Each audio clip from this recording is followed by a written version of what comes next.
இன்னைக்கு நான் வளைக்கிறேன், நாளைக்கு நீ பழம் சாப்பிடுவ, அப்புறம் உன் மயன் சாப்பிடுவேன், அதுக்கப்புறம் அவன் மயன் சாப்பிடுவேன். அதெல்லாம் வந்து பாக்குறதுக்கு நான் இருக்க மாட்டேன். ஆனா விதை நான் போட்டது. இதெல்லாம் அந்த பெருமையா? கடமை, ஒவ்வொருத்தருடைய கடமை. அனைவருக்கும் வணக்கம்.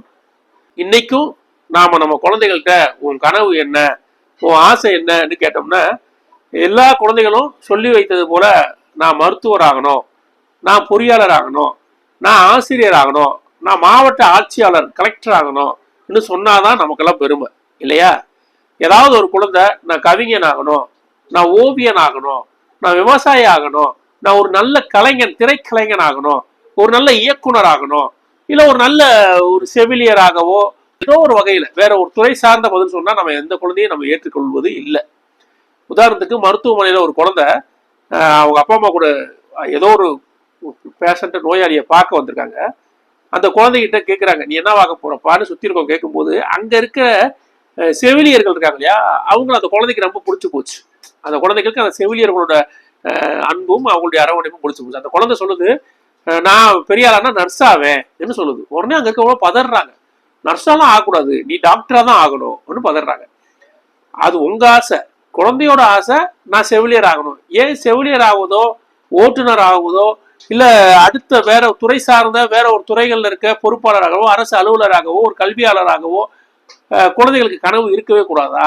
எல்லா கனவும் கலெக்டர், போலீஸ், டீச்சர், இன்ஜினியர் என்ற ஒரு அளவுகோலுக்குள்ளதான் நம்ம வச்சிருக்கோமான்னு பார்த்தோம்னா ரொம்ப பயமா இருக்கு இன்னைக்கு குழந்தைகள்கிட்ட நாம எதை திணிக்கிறோன்னு.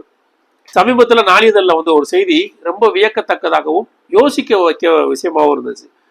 தென்காசி மாவட்டத்தை சேர்ந்த பகவதி அம்மா, கிட்டத்தட்ட அவங்களுக்கு வயசு 38 வயசு, 2 கல்லூரி படிக்கிற பெண்களுக்கு தாய். ஆனா அவங்களுக்கு ஒரு 20-25 ஆண்டு கால கனவு இருந்திருக்கு, ஒரு ஆசை இருந்திருக்கு. எப்படியாவது நாம ஒரு நடத்துனர் ஆயிரணும், கண்டக்டர், பஸ்ல சொல்றோம் இல்லையா, பஸ் கண்டக்டர்னு சொல்றோம் இல்லையா, நடத்துனர் ஆயிரணும்னு அவங்களுக்கு ஆசை. அது எப்போ வந்துச்சுன்னா அவங்க 8ஆம் வகுப்பு படிக்கும் போது வந்துச்சான். 8ஆம் வகுப்பு படிக்கும் குழந்தைய அவங்க இருக்கும்போது அவங்களுக்கு ஒரு ஆசை வந்திருக்கு. பஸ்ல ஏதோ ஒரு நடத்துனரை பார்த்துருப்பாங்க, பண்ணியிருப்பாங்க, நாமளும் இது மாதிரி ஒரு நடத்துனர் ஆகணும்னு ஆசைப்பட்டிருக்காங்க.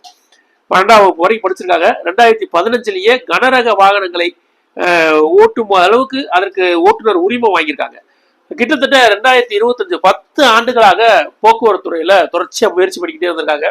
அதோட தேர்வுகள், அதுக்கான போட்டிகள் எல்லாத்தையுமே அணுகியிருக்காங்க. ஆனா கிடைக்கல. கிட்டத்தட்ட இப்ப 2 மாதத்திற்கு முன்பு அவங்க வந்து தமிழக அரசால் திருநெல்வேலி போக்குவரத்து கழகத்துல நடத்துனராக, அரசு பேருந்தின் நடத்துனராக பணியமர்த்தப்பட்டிருக்காங்க. இப்ப அவங்களோட மன மகிழ்ச்சி இருக்கு இல்லையா, அதேங்கப்பா சொல்லவே முடியாத அளவுக்கு மன மகிழ்ச்சி. அவங்க சொல்றாங்க, நான் வீட்டை விட்டுட்டு வெளியே வந்து இந்த பஸ்ல ஏறிட்டா நான் வீட்டவே மறந்துடுவேன், எனக்கு அவ்வளோ மகிழ்ச்சியா இருக்கு. காலையில 8 மணிக்கு வீட்டை விட்டு கிளம்புனா நைட்டு 8 மணி ஆனாலும் எனக்கு வீட்டு நினைப்பே வரமாட்டுது. ஏன்னா தனக்கு பிடிச்ச ஒரு வேலை, அதுவும் குழந்தையாக இருக்கும்போது தான் வியந்து பார்த்த, தான் கண்ட கனவை 20-25 ஆண்டு காலத்துக்கு பிறகு அவங்க ஒரு நடத்துனரை வந்து உட்காந்துருக்காங்க இல்லையா பகவதி அம்மா, அதை வேற நீங்க எது கொடுத்தாலும் அந்த மன நிறைவை வந்து நீங்க நிரப்பிடவே முடியாது. அப்படி ஒரு மன நிறைவை நம்ம குழந்தைகளுக்கு நம்ம கொடுத்துருக்கோமான இல்ல. படிச்ச வேலையை பார்க்கணும்னு சொல்லி தர குழந்தைகளுக்கு மத்தியில நாம சொல்லித்தர வேண்டிய மிக முக்கியமான ஒரு பிடிச்ச வேலையை பார்க்கணுன்றது. படித்த வேலை முக்கியம்தான், அதை விட மிக முக்கியம் தனக்கு பிடித்த வேலை. தனக்கு பிடித்த வேலையில் செய்தவர்கள், படித்த வேலையில் செய்தவர்கள் செய்ய முடியாத சாதனைகளை எல்லாம் பிடித்த வேலையில் செய்தவர்கள், பிடித்த வேலையை செய்பவர்கள் செய்திருக்கிறார்கள். பெரும் சாதனையார்கள் ஒவ்வொரு துறையிலும் எடுத்துக்கோங்களே, அந்த துறையின் உச்சமாக இருக்கிற, அது நடிப்புத்துறையாக இருக்கட்டும், கல்வித்துறையாக இருக்கட்டும், காவல்துறையாக இருக்கட்டும், எந்த துறையாக இருக்கட்டும், அந்த துறையின் உச்சம் தொட்டவர்களை பார்த்தீங்கன்னா அவர்களுக்கு அது பிடித்து போய் உள்ள வந்திருப்பாங்க. ஏதோ படிச்சுட்டோம், படிச்ச வேலைக்கு ஒரு வேலை கிடைச்சா போதும், அதுக்கு பேரு பிழைத்தல். வாழ்தல் ஒன்று இருக்கு இல்லையா, பிழைப்பு வேற, வாழ்தல் வேற. அப்ப நம்ம குழந்தைகளுக்கு பிழைத்தலை தாண்டி வாழ்வதற்கு சொல்லித்தர வேண்டும் என்றால் பகவதி அம்மா போன்றவர்களை நாம் முன்மாதிரியாக குழந்தைகளுக்கு அறிமுகப்படுத்த வேண்டும். பகவதி அம்மா போன்ற எண்ணற்ற பிள்ளைகளை, படித்த பிள்ளைகளை, அவர்களுக்கு பிடித்த வேலைகளை செய்ய அனுமதிப்போம். குழந்தைகளின் கனவு ஆச்சரியம் அளிக்கக்கூடியது மட்டுமல்ல, அதிசயம் அளிக்கக்கூடியது. அப்படி ஒரு அதிசய கனவு தான் பகவதி அம்மா 8ஆம் வகுப்பில் கண்ட கனவு. அந்த கனவு இன்று நிறைவேறி இருக்கிறது. நம் குழந்தைகளையும் அவர்கள் சுதந்திரமாக கனவு காண தயார் செய்வோம். வேலை இல்லாத வந்தா வேலை தெரிஞ்ச வந்தா தீரமான வேலைக்காரன். வேலைக்காரன்